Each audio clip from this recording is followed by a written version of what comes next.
So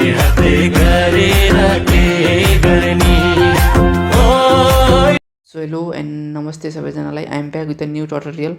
preview हेरिसक्नुभयो होइन, कस्तो सिक्छौँ भनेर। यो चाहिँ एउटाले मलाई बहुत रिक्वेस्ट गर्नुभएको थियो होइन, सिकाउनु भनेर। सो गाइस त्यसैले सिकाएको छु। भोइस क्लियर नहुनसक्छ, रुका लागेको छ, त्यसैले स्टेपहरू ध्यान दिएर फलो गर्नु होला, भन्छ होइन। सो गाइस ढिला नगरेर मैले यहाँ एउटा लेयर मात्र लेखेको छु, यो वर्डमा चाहिँ दिने हो होइन। सो हजुरहरू पनि आफ्नो कुनै पनि एउटा वर्डमा दिन सकिन्छ होइन। भिडियोको बिचमा एउटा हुन्छ नि, त्यो दिँदा राम्रो देखिन्छ यो इफेक्ट चाहिँ। त्यसैले मैले चाहिँ यहाँ नेपाली फन्ट युज गरेको छु, त्यो हजुरहरूलाई लिङ्क तल राखिदिन्छु, नेपाली फन्ट युज गर्ने, त्यो हेर्नु होला। सो ढिला नगरेर इफेक्टहरू दिन्छौँ होइन हामी यसमा चाहिँ। सबभन्दा पहिला अनि लेयरमा जाने, एड इफेक्टमा गएर चाहिँ सबभन्दा पहिला चाहिँ स्विङ भन्ने इफेक्ट छ नि, यसलाई ओपन गर्नु होला। स्विङको फ्रिक्वेन्सीलाई 1 हर्ज, एक्ज्याक्टली 1 हर्ज राखिदिनु होला। अनि एङ्गल वानलाई चाहिँ -7% गरिदिनु होला। 7% अनि एङ्गल 2लाई चाहिँ +7%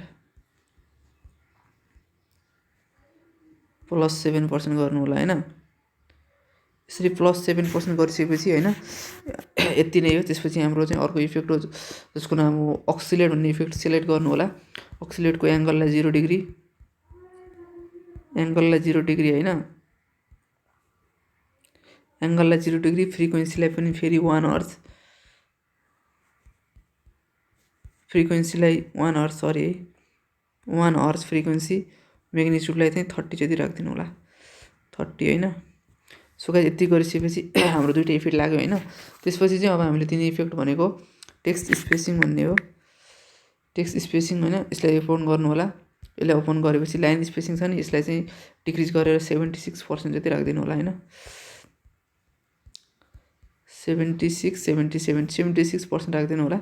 सो गाइस यति गरिसकेपछि अब हाम्रो लास्ट इफेक्ट हो, त्यसको नाम हो रिपिट भन्ने, REPAT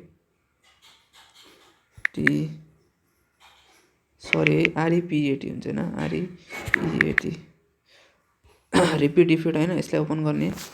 सो गाइस रिपिट इफेक्टमा चाहिँ के हुन्छ भने, जुन यसको काउन्ट छ नि, काउन्टलाई चाहिँ हेर्नु होला है, 287 काउन्ट राख्नु होला है।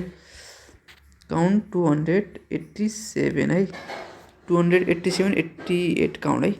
जुन यसको टाइम छ नि, टाइम चाहिँ 35.00 राखिदिउँ होइन। टाइम चाहिँ 35.00। अनि अफसेटलाई पनि केही नगर्ने होइन, अनि एङ्गललाई पनि केही नगर्ने।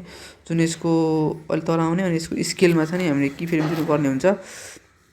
अनि एउटा अगाडि, एउटा बिचमा अनि एउटा लास्टमा। जुन अगाडि पछाडिको चाहिँ 1 भइगयो। जुन बिचको छ नि, यसलाई चाहिँ इन्क्रिज गर्ने थोरै।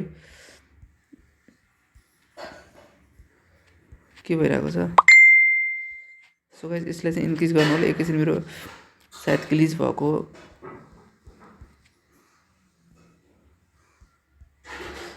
यसलाई चाहिँ कति भनेपछि,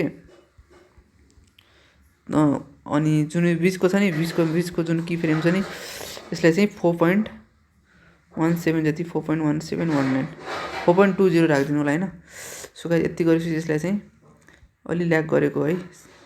त्यसैले भ्यालु बुझ्नुभयो नि, यो सुरुको चाहिँ 1 भइहाल्यो, बिचको चाहिँ 4.17 यति भ्यालु राखिदिनु भयो भने हाम्रो चाहिँ बन्छ होइन, बन्छ। अनि त्यसपछि चाहिँ के गर्नु होला, जुन यो पछाडि छ नि, पछाडि आएर की फ्रेम दिनु होला। यसमा की फ्रेममा आएर यस्तो खाले की फ्रेम हेर्नु होला है, यस्तो खाले की फ्रेम दिइदिनु होला। अनि यसलाई चाहिँ बिचमा लिनु होला है, यस्तो ल्याग गरेको क्या। सो गाइस ल्याग गरेको हो, त्यसैले अलिक अप्ठ्यारो हुन्छ होइन। जुन यसको अल्फा छ नि, अल्फालाई चाहिँ डिग्री गरेर 78% अलिक देखिन्छ होइन। 78% अल्फा राखिदिनु होला होइन। 78.0 राखौँ होइन ट्याक्कै। सो गाइस 78.0 अल्फा राखिदियो भने हाम्रो बन्छ होइन। त्यही हो, अगाडि हामीले अल्फा बढी भएर त्यस्तो देखिएको। त्यसपछि स्केलको बिचको चाहिँ 4.20 अनि अगाडि र 1 भइहाल्यो होइन। यति गरिदिनु भयो भने अनि हाम्रो यो इफेक्टहरू सकिन्छ होइन।